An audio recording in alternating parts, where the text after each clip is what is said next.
Okay, let's just get right to it. You've been losing power your entire life. And the crazy thing is, you probably haven't even noticed.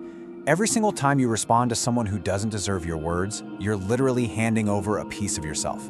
So today, we're going to dive into the cold, calculated, and honestly powerful art of ignoring people.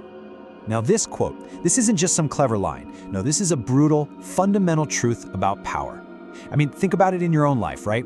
The more you chase after someone's approval, the more you beg for a reaction. What happens? It slips right through your fingers. We're about to see how pulling back, withholding your attention, is actually what makes you magnetic. It's kind of counterintuitive, but it works. So I want you to think about something. Your attention, it's not free. It is the single most valuable currency you possess. Seriously. And yet, how often are you just giving it away? Spending it on people who give you absolutely nothing back. It's like a bad investment, over and over again. So the real question is, are you ready to stop losing money, so to speak? All right, so let's really get into this. Attention as your most valuable currency. You know, we tend to think of conversations as these harmless little back and forths, but they're not at all. Every single time you give a response to someone who hasn't earned it, it's a transaction. And in that transaction, power is being transferred. You're literally handing over a piece of your own control. And this is where the leak happens. This is the big one. Think about it. Every time you try to explain yourself to someone who is committed to misunderstanding you, what are you doing? You're putting your own emotional state right in their hands. You're giving them the keys to your own peace of mind, and that's a dangerous game to play. Okay, so this brings us to the core philosophy, the thing that really separates the powerful from the powerless. And we have to talk about Machiavelli here. I mean, the man was a master observer of power. He knew that real strength isn't about being the loudest person in the room. It's not about reacting to everything. No, true power is quiet, it's controlled, and it's incredibly deliberate. Just look at the contrast here. It's night and day. On one hand, you have the person who chases, the one who has to answer every single critic. How do they look? Insecure, right? Defensive. They become forgettable. But then you have the person who withdraws, the one who can just sit there in silence while their enemies are screaming. That person is feared. They're magnetic. Their silence sends a message, loud and clear. You can't touch me. You can't control me. And that's why silence isn't just nothing. It's not passive. It's an active, strategic choice. It's like building a firewall around your mind and your energy. It's a powerful statement that says, your drama, your negativity, it's beneath you. It doesn't even register. You're establishing your status without having to say a single word.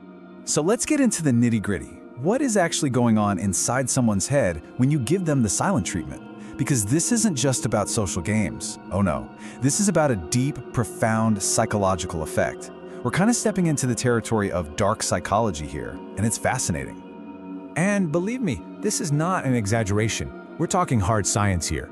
Neuroscience has actually shown that social rejection, being ignored, lights up the exact same parts of the brain as physical pain. Let that sink in. It's a literal injury to the brain. And when you understand that, you realize just how powerful a tool this can be. So you basically trigger this three-step process in their mind. First, that hit of social rejection, that literal pain we just talked about.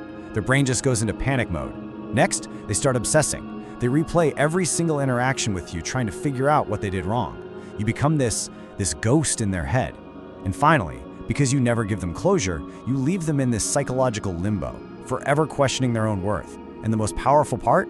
You've done all of this by doing absolutely nothing. And that right there is the ultimate power move. See, you're not getting revenge. You're not attacking them. You're doing something way, way worse. You're making them irrelevant. You're treating them like they don't even exist. And trust me, that cuts deeper than any insult you could ever dream up. Okay, so understanding the theory behind all this is one thing, but actually doing it, that's a whole different ballgame. So how do you pull this off in the real world? Well, it all comes down to mastering the art of withdrawal. Now, we need to be really clear on something. This isn't just about being absent. Absence is easy, you just leave. That can even look weak. No, we're talking about strategic withdrawal. This is when you're physically present. You could be in the same room, even looking right at them, but you are emotionally and mentally unreachable. You're a fortress. That is power. So who deserves this treatment? Who are the targets? Let's be specific. First, your enemies, the people actively working against you. Don't give them the satisfaction of a response. It just validates them. Second, your critics. You know the ones. The people who only tear down and never build anything themselves. Engaging with them just drags you down into the mud. And finally, the energy vampires. The people who just feed on drama and attention. Your job?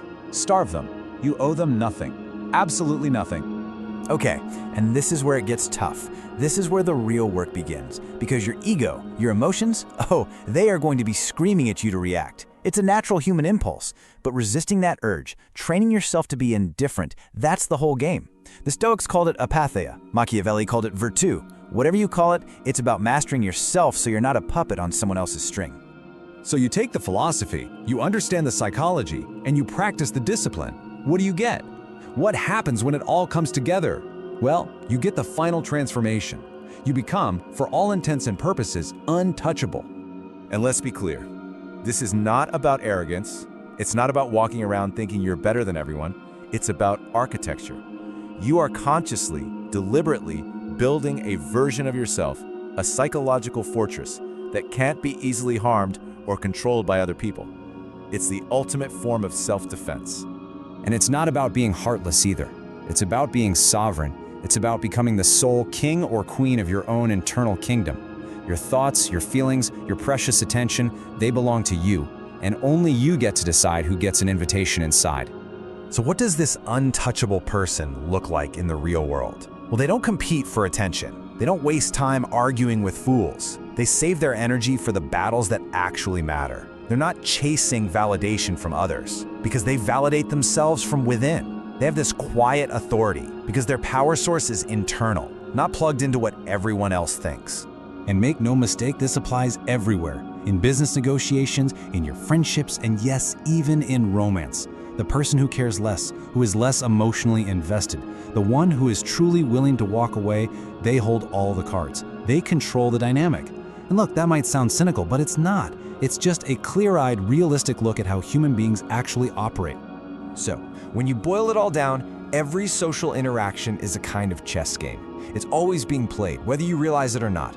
Most people are just pawns on the board, reacting impulsively, getting moved around without any real strategy. So the question I'll leave you with is this: are you going to be the pawn, or are you going to be the chess master?